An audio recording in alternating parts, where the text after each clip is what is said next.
श्रीमन्महागणाधिपतये नमः।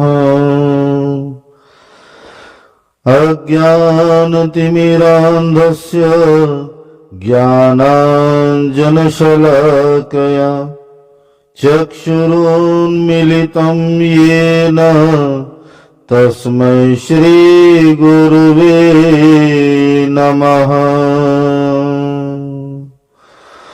वृन्दावनेश गिरिराजपति व्रजेश गोपालवेश कृत नित्य विहार लीला। राधापते श्रुतिधराधिपते धरा त्वं गोवर्धनोद्धरणोद्धर धर्मधारम्। ओम श्री राधा कृष्ण चरण कमलेभ्यो नमः। सभी श्रोताओं को ओम नमो नारायण। श्री गोपी गीत की चर्चा करते हुए हमने अब तक गोपी गीत के 5 श्लोकों की चर्चा की। तो आइए अभी 6वां श्लोक यहां गोपी गीत का गायन करते हैं। गोपियां कहती हैं, व्रज जनार्ति हम वीर योषिता निज जन स्मय ध्वंसन स्मित। भज सखे भवत्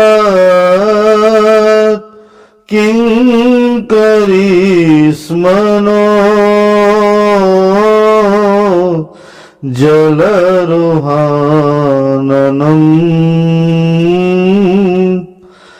चारुदर्शय।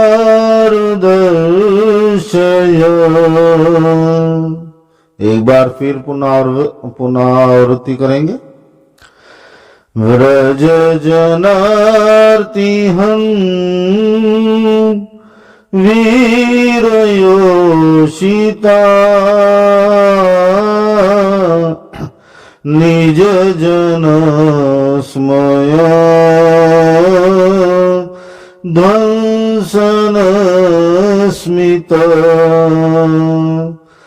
भज सखे भवत् किंकरी स्मनो जलरोहाननम् चारुदर्शय।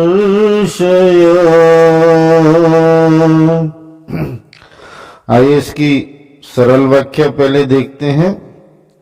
गोपियां कहती हैं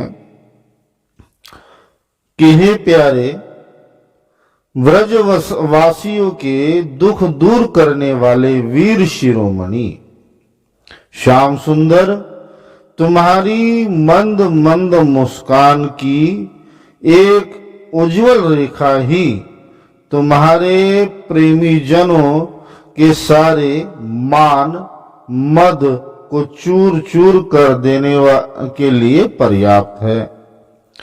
हमारे प्यारे सखा, हमसे रूठो मत, प्रेम करो। हम तो तुम्हारी दासी हैं, तुम्हारे चरणों पर निछावर है। हम अबलाओं को अपना वह परम सुंदर सांवला मुख कमल दिखलाओ। तो पूर्व श्लोक में गोपियों ने भगवान से जो प्रार्थना की कि हे प्राण प्यारे, हमारा ये जो शरीर है और हमारा जो मस्तक है, ये विरह अग्नि में, विरह वेदना में अत्यंत तप रहा है। इसलिए आप शीघ्र पधारिए और अपना वो कर कमल जिस हाथ से, जिस कर कमल से आपने लक्ष्मी जी का हाथ पकड़ा था, वही कर कमल, जो कर कमल भक्तों के तापों को दूर करने वाला है, वह कर कमल आप हमारे सिर पर रखें, जिससे हमारा ताप शांत हो जाए, हमारी ये जलन, हमारी ये अग्नि शीतलता को प्राप्त हो जाए। तो प्रथम प्रार्थना ये तो भगवान की। अब दूसरी प्रार्थना यहां गोपियां करती हैं। तो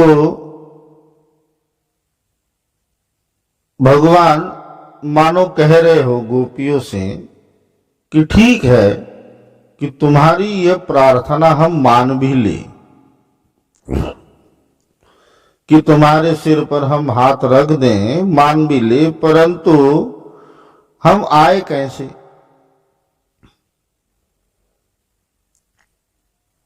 मैं जो अंतर्ध्यान हुआ हूं, तुम्हारे पास से गया हूं, इसमें कारण तुम ही हो।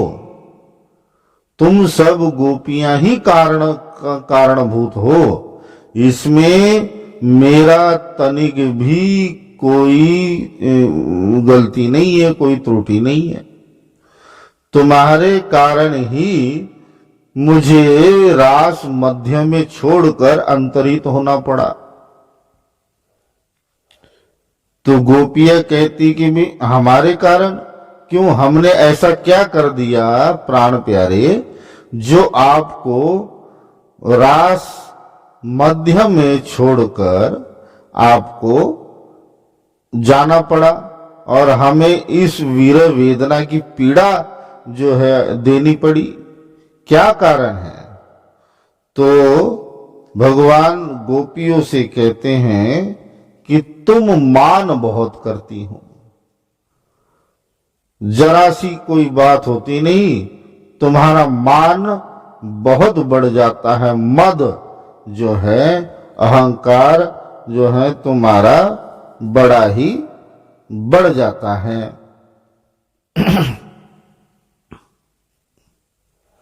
और उसी मद के कारण, उसी मान के कारण मैं परेशान हो गया और परेशान होकर मुझे वहां से अंतर्हित होना पड़ा, क्योंकि मैं किसी का अहंकार पोषित नहीं करता। यदि तुम मुझे ईश्वर मानती हो, ईश्वर जानती हो, तो इतना तो जानती ही हो कि अहंकार जहां रहता है, जहां मद रहता है, वहां ईश्वर नहीं रहता, क्योंकि अहंकार तमोगुणी है और मैं परम सत्व रूप हूं। तो गोपियां कहती है कि फिर भी ये कोई आपके अंतर्हित होने का कारण नहीं है। यदि हम मान भी करती हैं और आपकी निकटता के कारण हम में यदि मद भी आ गया है, तब भी आप ये कारण कोई उचित नहीं है कि आप हमें छोड़कर चले जाएं, क्योंकि यहां गोपियां कहती हैं निज जन स्मय ध्वन सन स्मित, कि हम चाहे जितना भी मान करें, हम तो आपकी निज जना है, आपकी सखियां हैं। तो हमारे मान को खंडित करने का एक उपाय, एक सरल सा उपाय तो आप ही के पास है। यदि आप अपने अधरों से पे मुस्कान ले आए, आपकी हल्की सी मुस्कान देखकर आपके निज जन का मान जो है, चाहे कितना भी मान हो, मद हो, अहंकार हो, वो नष्ट हो जाता है। तो यदि हम मान कर भी रही थी, यदि हम में मद आ भी गया था, आप जरा सी तिरछी चितवन देखकर जरा सा मुस्कुरा देते, आपकी वो मुस्कान ही पर्याप्त थी। आपकी वो मुस्कान ही पर्याप्त थी हम सब गोपियों का मान मर्दन करने के लिए। क्योंकि आपकी वो मुस्कान के सन्मुख त्रिभुवन में और कोई भी सुंदर नहीं है। यदि हम गोपियां सुंदरता का मान कर रही थी, यदि हम अपनी श्रेष्ठता का मान कर रही थी, तो आपकी वो जो स्मित है, भागवत में आता है कि ये संसार की माया की उत्पत्ति कैसी हुई? भगवान के मुस्कुराने से। भगवान के एक मुस्कुराने मात्र से, एक स्मित से ये विश्व की संपूर्ण माया का उद्भव हुआ। तो जो मुस्कुराहट, जो मुस्कान इस संसार की समस्त माया का उत्पत्ति कारण है, वो मुस्कान से श्रेष्ठ संसार में और क्या हो सकता है? भगवान की गोपियां सखियां वही बात कह रही हैं कि यदि आप मुस्कुरा भर देते तो आपकी मुस्कुराहट से श्रेष्ठ हमारे लिए इस संपूर्ण संसार में कुछ भी नहीं, हम भी नहीं। तो आपकी वो मुस्कुराहट ही हमारा वो मान मर्दन कर देती, हमारे संपूर्ण अहंकार को दूर कर देती। तो आपको इस बात को लेकर जाने की, अंतर्हित होने की आवश्यकता नहीं थी, और हमें भी यह विरह वेदना यहां सहना नहीं पड़ता। और हे प्यारे, आप तो परमवीर हो, और ऐसे परमवीर हो कि आपने ब्रज जनार्ति हन, जो आपके निज जन हैं, ब्रज जन हैं, ब्रज भूमि के जो जन हैं, जितने भी है, उनकी जो आर्तवाणी, उनके दुख जब जब भी आपने सुने, उन दुखों को आपने दूर किया। तो आप तो परमवीर हो। हे वीर, हे वीर योषिता, ब्रज जनार्ति हन, आप सबके आर्तवाणी को सुनकर उनके कष्टों का हनन करने वाले हो। तो हम भी तो इसी ब्रज में रहती हैं, हम भी तो ब्रज जन हैं। तो क्या आपको हमारी ये आर्तवाणी सुनाई नहीं दे रही? यदि आप ब्रज जनार्ति हन हो तो हमारी भी आर्तवाणी आप सुनिए, और आप आर्तवाणी सुनकर हमारे भी इस कष्ट को, दुख को दूर करिए, इस दुख का हरण करिए। क्योंकि आप ब्रज जनार्ति हन हो। आप ऐसा एक भी अवसर नहीं गया कि जब ब्रजवासियों ने आपको पुकारा हो आर्त स्वर से और आपने उनकी पुकार ना सुनी हो। इसलिए हे प्यारे, आप आ जाइए।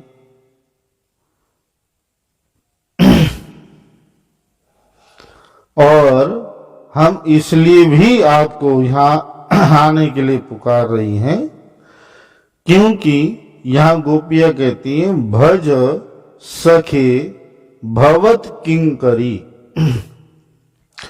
हम सब कौन है? हे सखा, एक तो हम आपकी सखियां हैं, आप हमारे सखा हो, और मित्र इस प्रकार जो है विपत्ति में कभी भी मित्र का साथ नहीं छोड़ता। यदि आप हमारे सखा हो तो सखा तो वही होता है जो विपत्ति में भी अपने सखाओं का, अपने मित्रों का साथ सदैव देता है।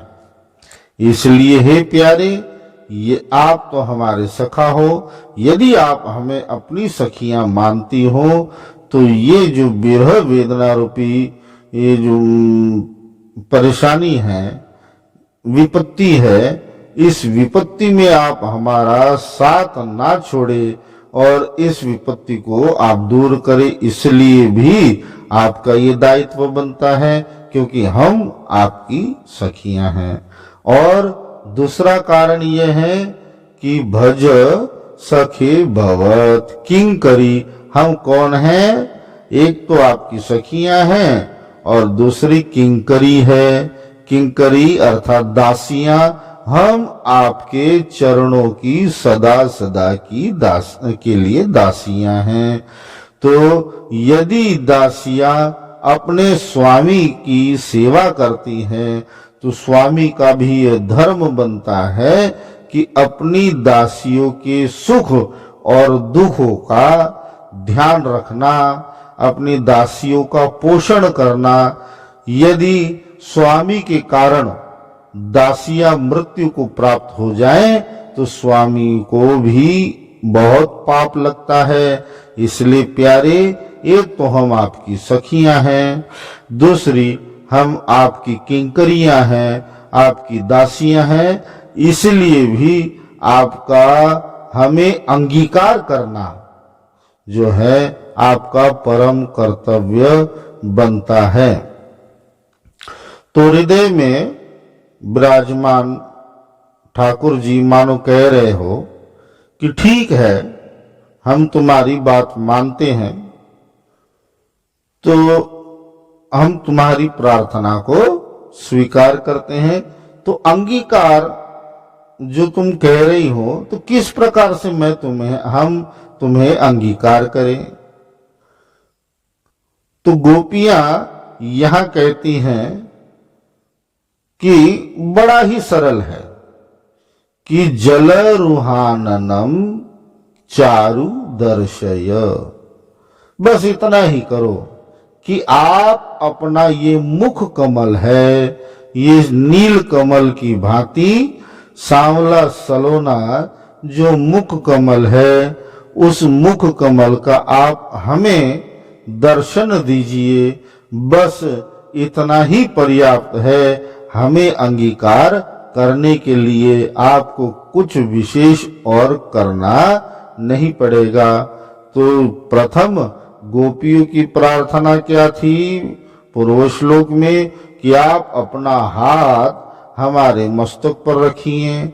यहाँ गोपियों की प्रार्थना है कि अपना नील कमल समान सुंदर जो है मुख कमल जो है आप हमें दिखाइए। और यहाँ गोपियां क्या कहती हैं?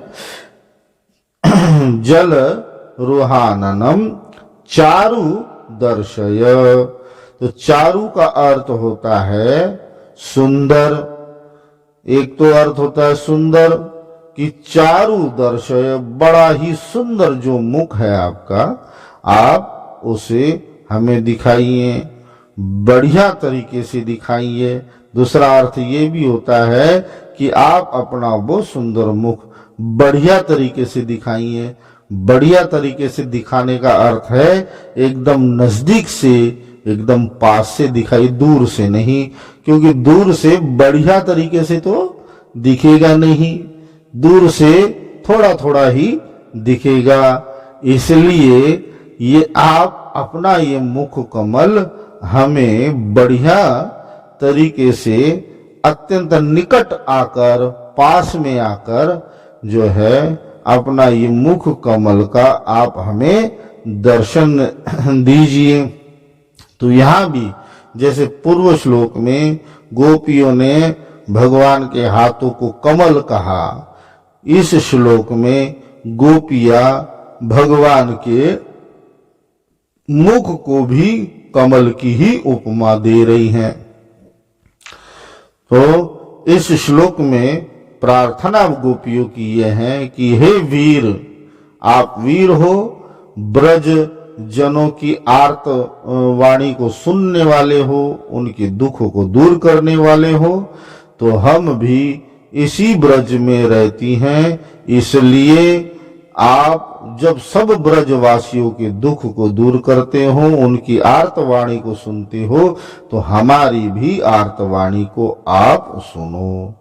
दूसरी बात इस श्लोक में कि आप यदि हमारे अहंकार से, हमारे मान से, हमारे मद के कारण आप अंतर्हित हो गए हो, तो इसकी भी आपको आवश्यकता नहीं थी, क्योंकि आपकी जो अधरों की जो मुस्कान है वो मुस्कान संपूर्ण चराचर जगत में त्रैलोकी में सर्वश्रेष्ठ है। आप जरा सा मुस्कुरा भर देते तो आपकी वो मुस्कान देखकर हमारा मान, हमारा अहंकार स्वतः ही ध्वंस हो जाता, समाप्त हो जाता। तो आप इतना भर कर देते। इसलिए हे गोविंद, अब तो आप हमें अंगीकार कीजिए अपने ब्रज जन जानकर, क्योंकि हम आपकी सखियां हैं। मित्र संकट में मित्र का साथ नहीं त्यागता, हम आपकी गोपियां हैं। और जो है अंगीकार किस प्रकार कीजिए, आप अपना ये सुंदर मुख अत्यंत निकटता से आप हमें दिखाइए। तो आज की चर्चा हम यहीं तक रखते हैं। एक बार फिर इस श्लोक को हम कहेंगे, गाएंगे सभी साथ में। गोपियां कहती हैं, व्रज जनार्ति हम वीर योषिता निज जन स्मया ध्वंसन स्मित भज सखे भव किंकरी स्मनो जलरोहाननम चार दर्शय। सभी श्रोताओं से निवेदन है कि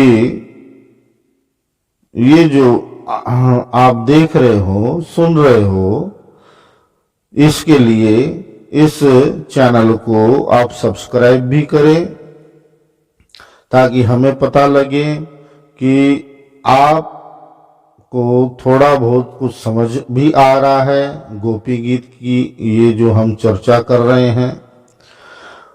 कमेंट भी करें और लाइक भी करें। आपके कमेंट पढ़कर हमें ये ज्ञात होगा कि आपको कुछ समझ आ रहा है, और ये जो गोपी गीत की जो हम चर्चा कर रहे हैं इसकी सार्थकता पूर्ण हो रही है। इसलिए आप सभी से प्रार्थना करते हैं कि लाइक करें, शेयर भी करें, सब्सक्राइब भी करें और इस चैनल को आगे बढ़ाएं। तो सभी को जय जय श्री राधे, जय जय श्री राधे, जय जय श्री राधे। श्री राधा कृष्ण चरण कमलेभ्यो नमः।